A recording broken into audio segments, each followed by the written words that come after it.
Want to know the best way to get your veggie planter box off to a great start? Well, I'll show you how. I'm Kelly from Moreton Bay Organics and welcome to today's video. And today we're doing a planter box for our greenhouse, so we wanted to show you how we get planter boxes ready. And for those that have never made one before, don't ever use just plain garden soil or soil from the ground, because it is far too heavy for the planter box and the plants will drown. They won't grow, they won't thrive. It's just too heavy. So what we do, we use a potting mix. So we make our own blend. We get a base potting mix from a landscape supplier, and we add bits and pieces in it, including some chicken manure. And what we do before we use it, we actually let it sit on the ground for a few weeks to allow the manure to stop being so hot and break down to cool, so the nitrogen becomes available and doesn't burn the plants. The other reason why we let it sit on the ground and compost down a little bit is to allow the natural microorganisms from the ground to come into the potting mix and manure. So that way it helps provide a living soil or a living base, like what I spoke about in another video a little while ago. So that's what we've got here, and I'm just going to chuck the last of it in. I just wanted to show it to you. So as you can see, it's nice and rich. It's got some clumps still, that's of the manure that we've put in, and a few other bits and pieces. So you just put that down first. That's the first thing. Just take out any big sticks and stuff that you don't want. The other ingredient we use is compost.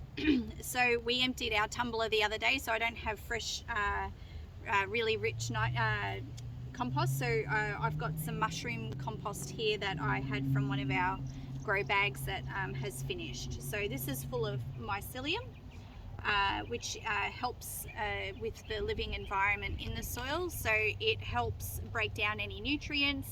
It also helps get rid of any impurities in your soil, and it also provides extra life into the soil, and is part of your food soil web.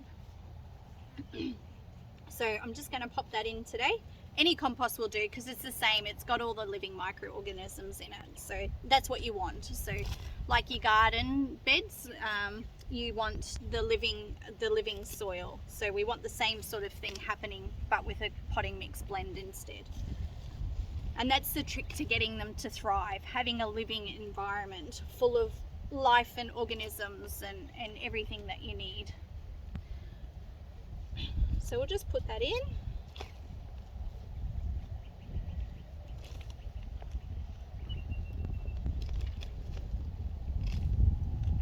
So fill it up most of the way and just make sure you leave enough room to put some mulch on the top.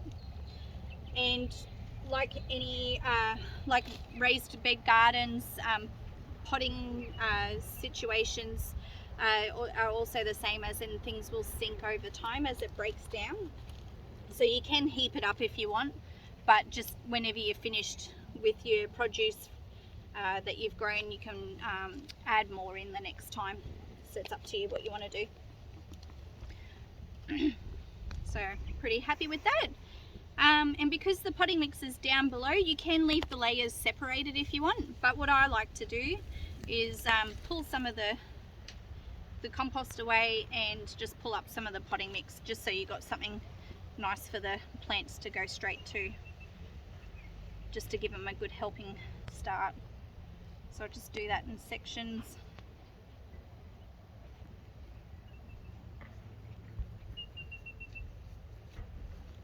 You can mix the whole lot together if you want, but I don't bother with that. Alright, so what we're going to be planting today is some beautiful tomatoes. We've got two different varieties here. We've got Moneymaker, which is really prolific. It fruits really heavy. And then we've also got Siberian. So this one's designed especially for the cold, so it doesn't need as much daylight hours for the fruit to ripen. And because you can see there's multiple plants in them, we're actually going to thin some of them out. As hard as it is to do, pull one out. Make sure you've only got one, because that's where you want it to be the most successful plant. So pick the strongest one and get rid of the other. And plant with tomatoes, you can plant them all the way down and they will just keep growing. They form new roots on the base of their stalk, so that's the trick with tomatoes. It gives them a nice deep root system, so it makes them nice and strong. So just thinning these guys out. Plant it down. Actually, I might move this one over a bit.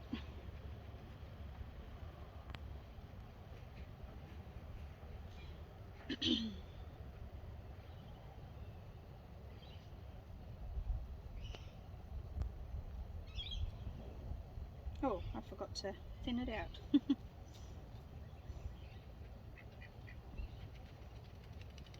So there you go, you got your 3 tomatoes, and what I like to do is interplant with things. So I like to maximize the space of what I've got. So this is only a small pot. It's about 70 centimeters wide and about, I don't know, about 40 centimeters deep. So we've got 3 tomato plants, and what I'm going to intercrop with are plants that live well together with tomatoes. So we're using lettuce and pak choi, and I'm putting a little bit of basil in as well. So basil's a good companion plant for tomatoes.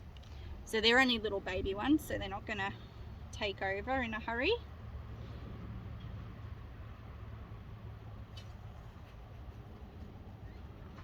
And then we've got some beautiful pak choi. I don't know that we'll need all of these, but we'll see.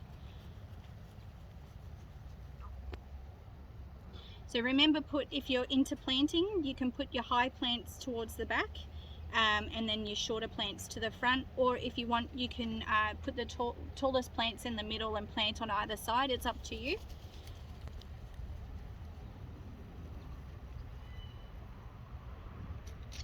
I think we'll just use 3 for here.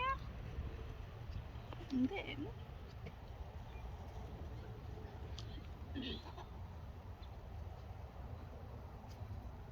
I always try to plant opposite, so go the opposite path, so that way those plants have got a bit more room.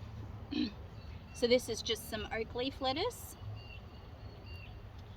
and I'm going to be sneaky and squeeze some in under here, and this will grow underneath the tomatoes.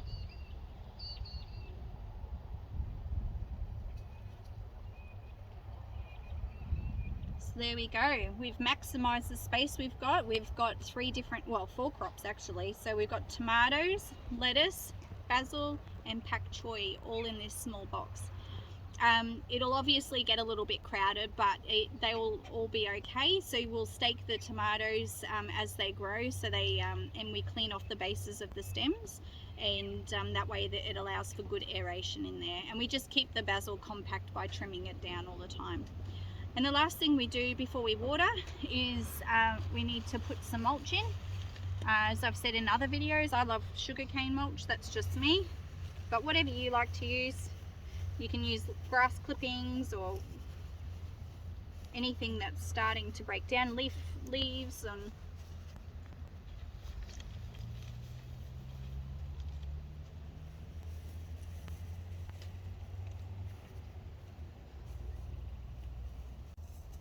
oh, what I forgot, I just remembered. I spoke about leaf mold the other day as well in the soil video, which I'll put a link up for. This is leaf mold. So I explained that this is from an old forest up in the hinterland. So we grabbed that. It's just under you find a really big tree that looks fairly old, and you clear away the leaf litter layer, and this is the stuff that you get underneath, and this is rich in microorganisms and is great to add a little handful into your garden to put extra life into the soil. So I'm just going to do that too. I nearly forgot about that one. But if you don't have it, that's fine. Putting all this in is more than enough to get your microorganisms going.